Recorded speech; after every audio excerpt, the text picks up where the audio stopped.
دجال کے متعلق ہے. کس کے متعلق؟ دجال کے متعلق. جی. تو حضرت مسیح موعود علیہ السلام کو الہام ہوا تھا فری میسن مسلط نہیں کیے جائیں گے.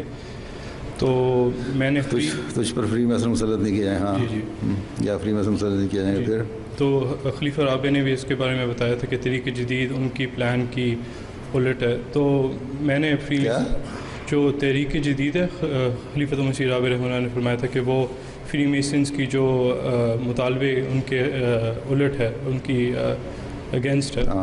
تو حضور میں نے پڑھا تھا کہ فری میسنز چاہتے تھے کہ دنیاوی تعلیم کے ذریعے لوگوں کو سیکشولیٹی، ہومو سیکشولیٹی اور دہریت ان میں لاگو کریں گے.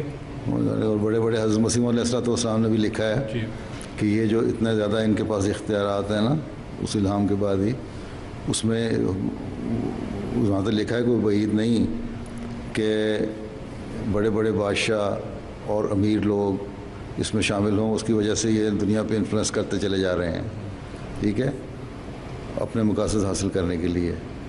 اور اس زمانے میں جب یہ کہا گیا تھا 1903 میں، جب اس وقت کا بادشاہ تھا یو کے کا مثلاً ایڈورڈ اشٹن تھا شاید، ٹھیک ہے، وہ بھی اس کے بارے میں یہی کہا جاتا ہے کہ وہ ان کا ممبر تھا.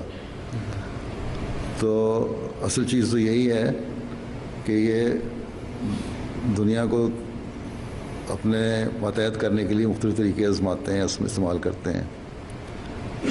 تو آپ کا سوال کیا ہے اس میں؟ میرا سوال یہ ہے کہ ہماری سوسائٹی میں شادی نہیں کی جاتی جب تک لوگوں کی پڑھائی ختم ہو جاتی ہے. تو کیا آپ ہاں پھر کیا آپ مناسب سمجھتے ہیں کہ لوگوں کی پڑھائی اگر ہائی اسکول میں ہوں تو وہ ان کی شادی کرنا مناسب ہے؟ بات یہ ہے کہ جب لڑکا محسوس کرتا ہے شادی کے قابل اور ایسے حالات ہیں تو کر لینی چاہیے. میں تو لڑکیاں جو پڑھ رہی ہیں کہتی ہیں ہمیں کالج میں جانا ہے، یونیورسٹی میں جانا ہے، میڈیسن کرنا ہے، ان کو میں کہا کرتا ہوں اگر اچھا رشتہ ملتا ہے تو تم لوگ شادی کر لو، اور ساتھ ہی کنڈیشن رکھ دو کہ ہم نے بعد میں پڑھائی مکمل کرنی ہے، کر لینا، پھر کر سکتے ہو. اسی طرح لڑکے یو کے میں بہت سارے لڑکے ایسے ہیں جن کی شادیاں 20-21 سال میں پڑھائی بھی کر رہے ہیں، شادیاں بھی ہو گئی ہیں. 3-4 کو میں جانتا ہوں، اور میرا خیال ہے آپ کی شادی بھی ہو چکی ہے. بس پھر آپ کو کیا اعتراض ہے؟ باقیوں کو انکریج کریں کہ شادی کرا لیا کرو 20 سال کی عمر میں. ہیں دیکھیں اپنی مثال سامنے کھڑے کریں نا سب اسٹوڈنٹ، تاکہ آپ کو دیکھ کے شادی کی طرف توجہ پیدا ہو.